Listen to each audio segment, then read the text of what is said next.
It's in the books. Final harvest of the season. Finger freezing cold when I was doing it. Brought in the sensitive vegetation. We're going to have some chores to do, straightening out all that and figuring out how to save it without getting all buggy in here. 34 degrees. You mean I didn't have to make the harvest? Almost low tide. And let's go out there and check the morning. 34 degrees at my house, but it's 8:30. The breeze stayed up, so that prevented a hard freeze here in the Boston area where Logan Airport, right over there, 33 degrees this morning. So we still have not had an official freeze in Boston. But so many of you out there this morning discussing coldest you've had so far this season. Scott says even in Situate to my south, it was 27 this morning. I think proximity to the water plays a big role. Alto cumulus looking really pretty up there. Wow, that almost looks like a fall streak, doesn't it?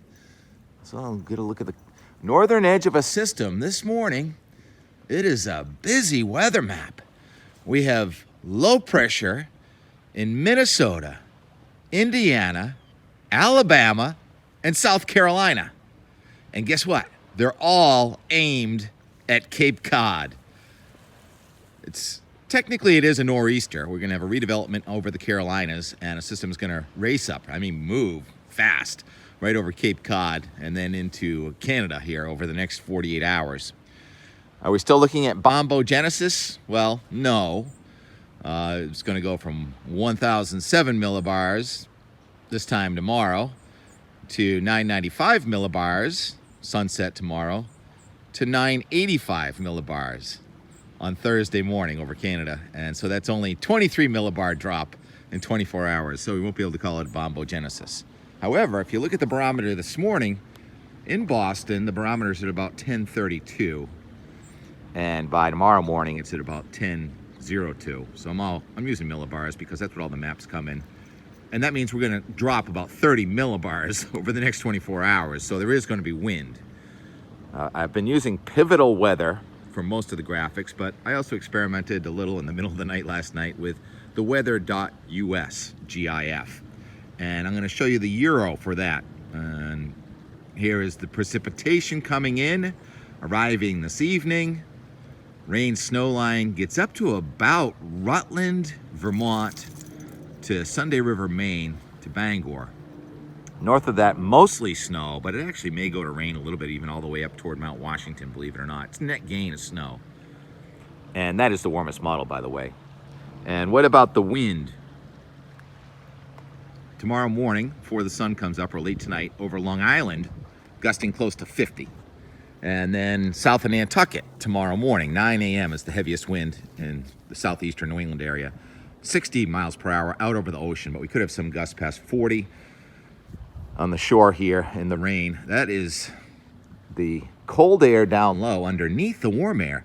So it is a nor'easter, so the wind in Boston tomorrow morning is going to be from the northeast at 30 miles an hour, but up in the sky, it's going to be from the west-southwest at about 100 miles per hour. So I'm going to make that analogy of the two football teams again, with the cold air being the blue team. And by the way, purple is Arctic air, anyhow. And warm air is the red team, and we're not quite red, but we're yellow. So here it is now, tomorrow.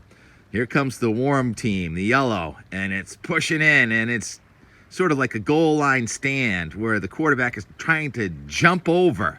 A nice light quarterback. Do they make those anymore? Jumping over the scrum on the goal line, with the cold air being the defensive tackle and guard all on the ground, and the quarterback trying to go over the top of him. That's what it's going to be like with the warm, humid air going over the top of the cold air tomorrow. So it could be raining and maybe 34 degrees up around Concord and Laconia because the cold air is holding near the ground, but the warm air is winning out aloft. And that's how we're going to end up with a period of rain at some of our ski resorts. Killington may get a little bit of rain. Sunday River may get a little bit of rain. That's good base material, right? Cold air comes right back in, but it's a net gain of snow. I think the event's going to last about 15 hours, roughly, for most of us, about, say, 11 o'clock tonight to about 3 o'clock tomorrow afternoon. And so if you take most of that being snow and just give it an average of about a ½ inch per hour, that's about a 7.5 inch snowfall. So I'm sticking with 6 to 8 inches of snow. And of course, the mountain tops far north, just north of the rain snow line, will get the most snow. So it's decent. The mountains are certainly going to look cold enough. And everyone's asking, when's ski season going to start? When's ski season going to start? Rumors say Sugarloaf on Friday. I'm thinking Killington on Thursday. Sugar Bush has already said Saturday, pretty much. So we're skiing this weekend, but it's also the ski show. So I'll be down here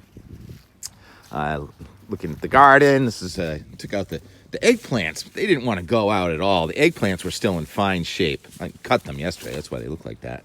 But they were still flowering. I took most of the fruits off, but you know, a few tomatoes left over. Those will grow next year. And the dill just refuses to go. So we're going to use the dill as a barometer for when I get my first freeze, dill seed. And remember that hydrangea I got from my mother-in-law in the rescue garden?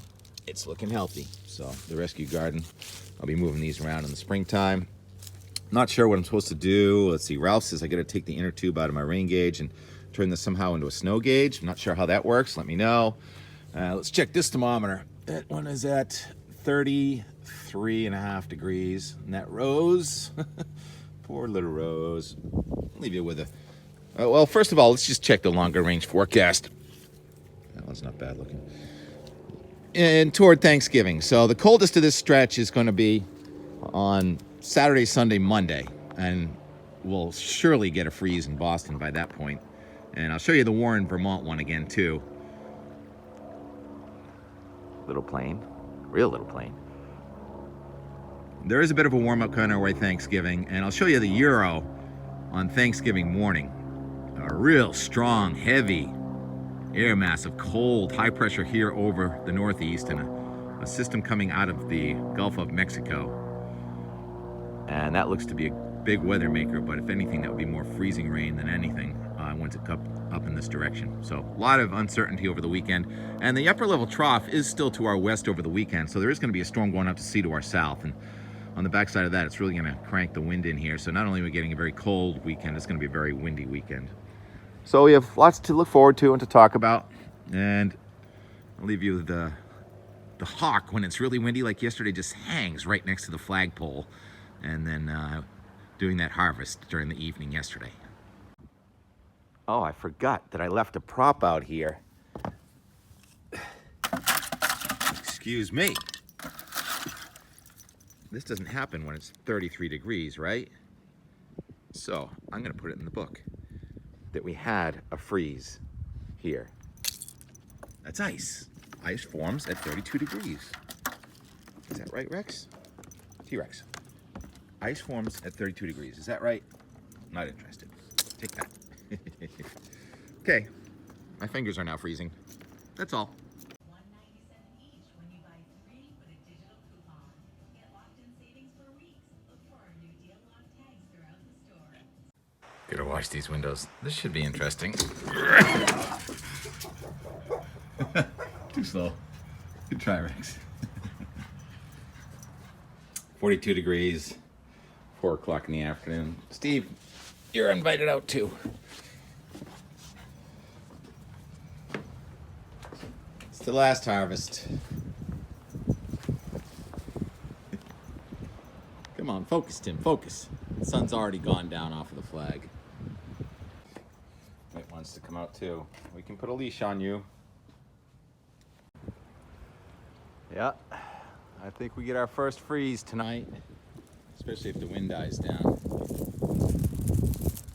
A little sad. Red one's going there. Green one's going there. What is it, Rex? What do you see?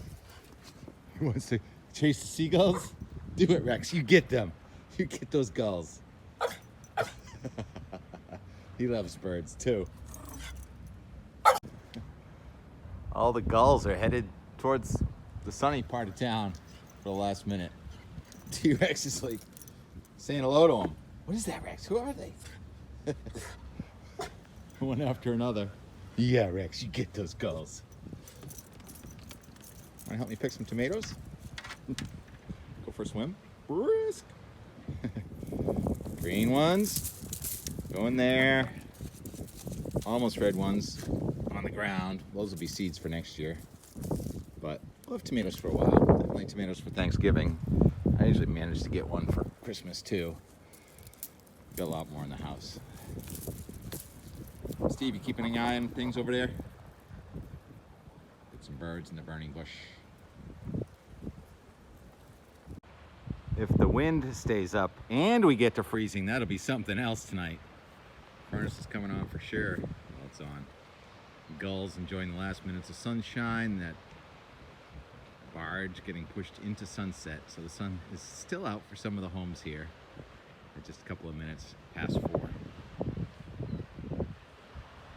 Steve's keeping an eye on the burning bush, and I'm taking off the last of the fruits of 2022. It's a pretty good year. I got more tomatoes than the critters this year. Eggplants. Is there still an eggplant in there? I think there might be. Tons of dill, all grew back. Peppers, goodbye. And the first sign of moisture up in the sky. Jet headed towards sunset, leaving a condensation trail. It's freezing out. Wow, the eggplant is still kind of flourishing. All these flowers and buds. Bunch of baby eggplants. Want one, Steve? What do you do with these? Baby eggplants. Look at the size of this guy. Oh, so sad.